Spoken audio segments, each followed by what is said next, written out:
Vamos dar hoje início a duas conversas sobre o tema das testemunhas de Jeová, e temos connosco agora o Raul Josefino, que nos vai ajudar a compreender melhor a realidade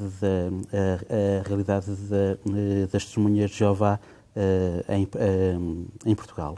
Começava por lhe perguntar quais é que são as primeiras notícias, os primeiros ecos que temos neste nosso país.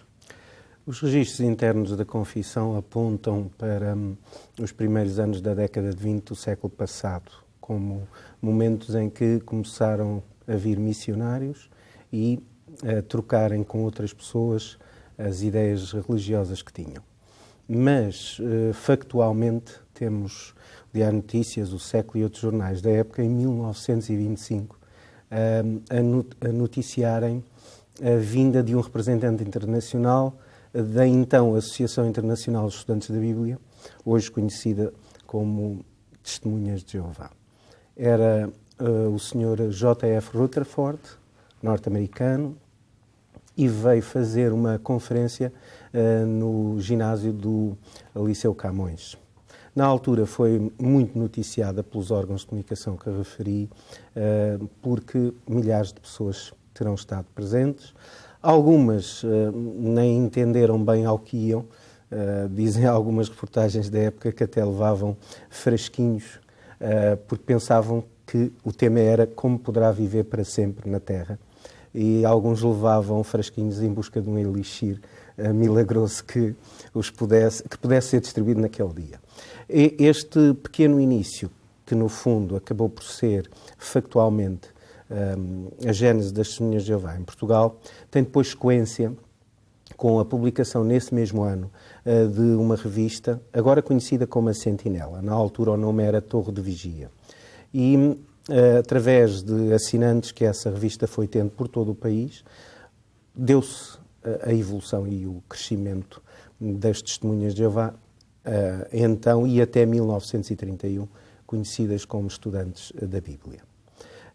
A primeira sede, ainda no ano de 1925, abre na Rua de Santa Justa e, a partir daí, décadas 30, 40, 50, há um crescimento gradual, não muito significativo, mas gradual.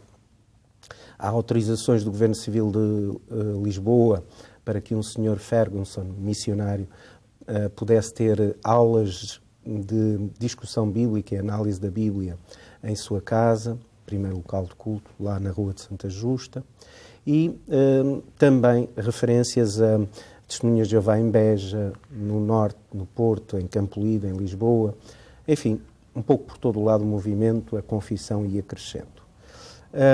Com a chegada dos anos 60, o que temos é o eclodir da guerra colonial com maior ardor, digamos assim, e é nessa altura que o Estado Novo começa de forma mais intensa a reprimir as Testemunhas de Jeová.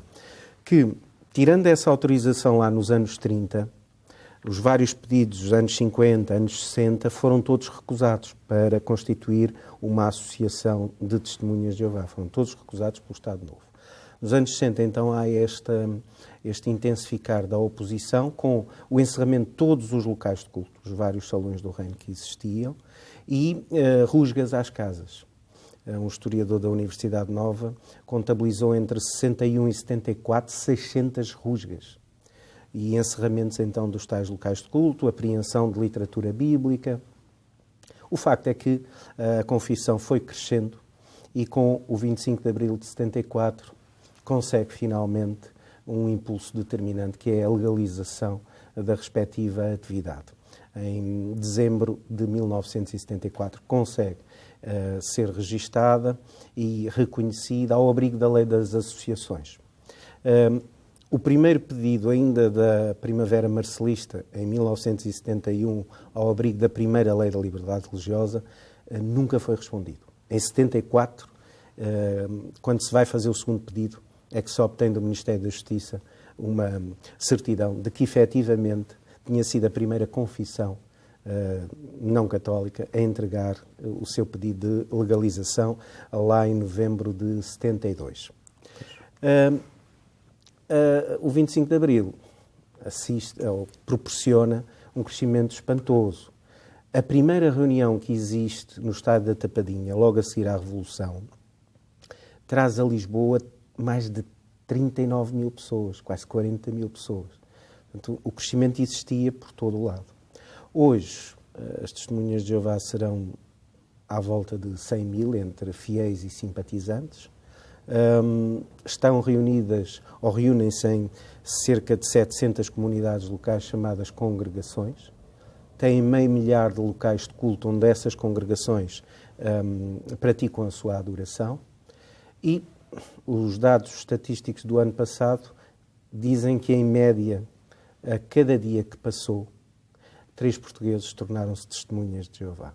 Sabendo que as testemunhas de Jeová não fazem batismos de bebés, apenas de pessoas com compreensão dos princípios e vivência desses, isto dá-nos uma ideia muito significativa do crescimento que as testemunhas de Jeová têm tido por causa dos tais 3 portugueses que diariamente se tornam testemunhas de Jeová.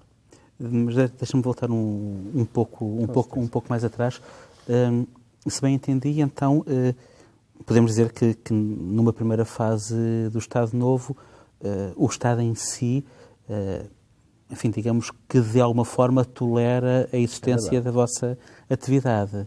Não reconhece, porque recusa os tais pedidos na década de 50, na década de 60, mas a expressão está bem... Mas, por exemplo, a vossa publicação, a Torre de Vigia, que ainda começa então nos anos 20, quem a edita é uma pessoa singular que toma essa responsabilidade, porque a instituição em si não é reconhecida. Exatamente. Era um missionário, o Sr. George Young, missionário canadiano, que é o diretor da revista, e existirão outros participantes na feitura dos vários artigos, ou republicação de outros artigos da Watchtower, Torre de Vigia, edição em inglês, que depois esses artigos são reimpressos aqui em Portugal através dessa revista, A Torre de Vigia. Há um facto que eu não referi, mas que é inédito na história religiosa portuguesa, que é em 1965, julho de 65, uma reunião de uma congregação no Feijó, Almada. É a congregação Feijó, mas o local onde reuniam era Laranjeiro. É uma casa particular, porque tinham encerrado os locais de culto, e então são detidas 49 pessoas, entre os quais há alguns menores. E os filhos dos que estavam nessa reunião tiveram que ser entregues a outros familiares e amigos e vizinhos, porque os seus pais estavam presos. E estiveram, assim, detidos durante meses. O julgamento no Tribunal Plenário Criminal da Boa Hora, que nós muitas vezes ouvimos que era um tribunal feito, digamos assim, de encomenda pelo regime, para os que não eram colaboradores do regime, os antifascistas, o Álvaro Cunhal, outros passaram por esse Tribunal Plenário da Boa Hora. Pela primeira vez assiste ao julgamento de uma confissão religiosa, as Testemunhas de Jeová. Essa congregação específica, apenas pelo crime. Não era esta a designação oficial nem judicial do crime, mas, dizemos nós, pelo crime de estarem a ler a Bíblia e a considerá-la. Nem sequer no julgamento se conseguiu apurar o que é que estavam a dizer, porque o grande problema era a guerra colonial e as Testemunhas de Jeová, por causa dos princípios bíblicos, adotavam uma postura de objeção de consciência e não serviam o exército português. Muitas vezes até eram enviados e incorporados à força, não combatiam, mas eram até enviados, e temos relatos, experiências de vida interessantíssimas, em que são enviados mesmo para a frente de batalha. É dizer, os primeiros tiros das forças locais contra o exército português apanhavam muitas vezes na linha da frente testemunhas de Jeová. Mas em 66 há esse julgamento. Pelo crime de atentado à segurança do Estado. E o desfecho desse julgamento, as pessoas são condenadas... Em 67 vem a decisão de condenação e apela-se, recorre-se para o Supremo, mas o Supremo confirma. Agora, o que é ridículo, eu até achei que era melhor ser outra a dizê-lo que não uma testemunha de Jeová. Aqui o historiador Pedro Pinto, da Universidade Nova, diz aqui: maio de 67, manhã do dia 18. Quem passa junto ao tribunal na boa hora pode observar um compacto grupo de mulheres e homens, jovens e idosos, que se dirige à cadeia do Limoeiro a fim de se entregar às autoridades prisionais. O que é ridículo é isto. Percorrem o caminho entre o tribunal e a prisão, a pé, sem acompanhamento policial. Facto insólito e paradoxal, uma vez que foram condenados pelo Tribunal Plenário por crimes contra a segurança de Estado. No fundo, estamos a visualizar pessoas que iam cumprir penas entre um mês e meio e 4 meses e meio, a baterem à porta das Mónicas, para a cadeia para as mulheres, ou do Limoeiro para os homens, e a dizer: olha, venho para cumprir a prisão. Queremos entrar. Exatamente, por favor. Mas isto aconteceu. Foi alvo, agora que se abriram em 96 os arquivos alusivos às testemunhas de Jeová na Torre do Tombo, os arquivos da ESPI e da IGS, pudemos lá ver que o impacto a nível internacional foi enorme. Os Ministérios do Negócio Estrangeiro recebiam das várias embaixadas cartas a dizer: dê-nos algo para explicarmos às pessoas, aos milhares que por todo o mundo perguntavam porque é que havia um julgamento contra a religião das testemunhas de Jeová. Porque, no fundo, foi isto que se tratou.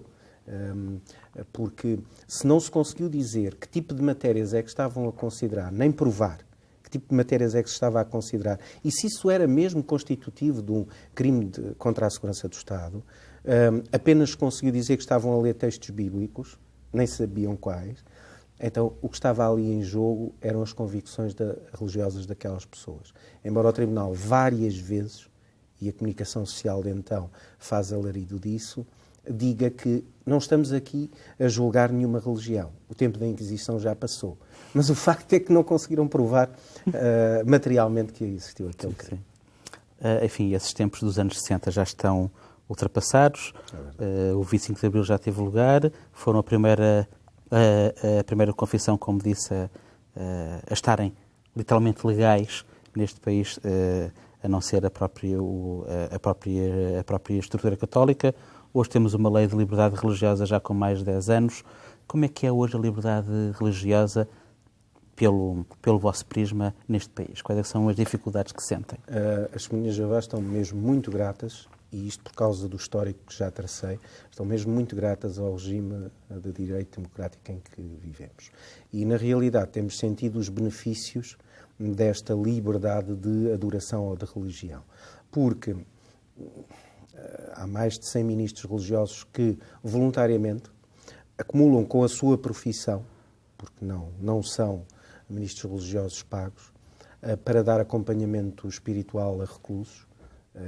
Ainda antes de vir para aqui estava a tentar assegurar-me do número, 56 por estabelecimentos prisionais de quase todo o país, e muitos deles a serem acompanhados também em outras fases da sua vida, que não só do compartilhar de artigos de fé. Atos de culto nas próprias prisões, em 5 a 7 prisões deste país também estão a ser realizados com vários reclusos, que nenhum deles era testemunha de Jeová antes de estar na prisão. A conversão, a assimilação destes preceitos deu-se então. Só que as testemunhas de Jeová de prisão sabem elas também, porque há outras pessoas que também conhecem essa realidade. Mas estamos muito próximos. A empatia estabelece de imediato porque temos uma vivência coletiva de termos passado em prisões por causa do Estado Novo. A assistência religiosa e espiritual nos hospitais também é uma realidade fantástica. São mais de 300 ministros religiosos que também voluntariamente dão de si para além do trabalho secular que têm, para acompanhar os doentes, para servirem muitas vezes de ponte entre os doentes e a classe médica. O slogan que adotam é cooperação e comunicação, para evitar a confrontação com a classe médica, isto por causa do tipo de tratamento médico que a testemunha de Jeová quer. Exato.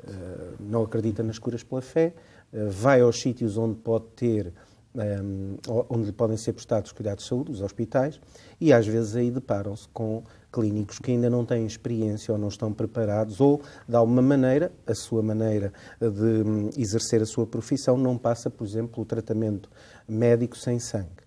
E é aí que estes ministros religiosos podem trazer muito do conhecimento atual que a medicina está a oferecer e pô-lo à disposição dos clínicos que assim o desejarem. Foi interessante que há pouco tempo, há coisa de 2 meses, estive no Porto e o professor Rui Nunes, que já foi presidente da entidade reguladora de saúde, tem sido apelidado de pai da legislação sobre diretivas antecipadas, ou seja, alguém, para o caso de estar inconsciente, tem um testamento chamado vital, uma diretiva antecipada, para que alguém o represente e possa dizer qual a sua preferência em matéria de tratamentos médicos. Ele disse: até agora tenho sido pai, mas eu tenho que compartilhar a paternidade.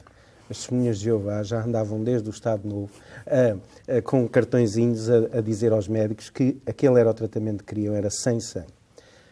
É claro que a lei da liberdade religiosa foi muito importante para o estabelecer também destes direitos em matéria de saúde, porque a legislação de saúde em matéria de direitos, como se tem dito e muito bem, existe, não tem sido aplicada, não tem sido levada à execução. E tem sido preciosa esta legislação de liberdade religiosa, que permite uma intervenção destes ministros religiosos com muito mais facilidade. E outros aspectos da vida cotidiana das Testemunhas de Jeová, como os casamentos. As Testemunhas de Jeová tinham que acolher no local de culto um representante da Conservatória do Registro Civil para efetuar legalmente o casamento. Agora não. Então, desde há cerca de 2 anos e meio, e ao abrigo desta lei da liberdade religiosa, os próprios ministros religiosos das Testemunhas de Jeová, que são designados anciãos internamente pela confissão, são eles mesmos que oficializam, com valor legal, o casamento. Isto tem muita importância, porque também até do ponto de vista da vivência, da fé, neste momento tão importante para a vida dos casais, está alguém ali a compartilhar pensamentos bíblicos e é alguém que é o ministro da confissão. Nestes 2 anos tem-se assistido a centenas de casamentos. Ainda nem tenho dados muito concretos, mas isto são apenas 3 momentos da vivência das Testemunhas de Jeová e da obra das Testemunhas de Jeová significativos. Na família, casamentos, na saúde, tão importante, e também, por exemplo, na ajuda à reinserção social àqueles que são excluídos de uma forma que realmente pode também prejudicá-los e prejudicar a sociedade, quando eles não voltam à sociedade com princípios melhores do que aqueles com que entraram no estabelecimento prisional. Só uma última pergunta. Quantas serão hoje em dia as Testemunhas de Jeová em Portugal? Serão, um número redondo. O número redondo é à volta dos 100 mil. À volta dos Entre 100 mil. fiéis e simpatizantes, à volta dos 100 mil. Senhor. Obrigadíssimo, foi um prazer O prazer estar aqui também foi consigo. meu. Muito obrigado.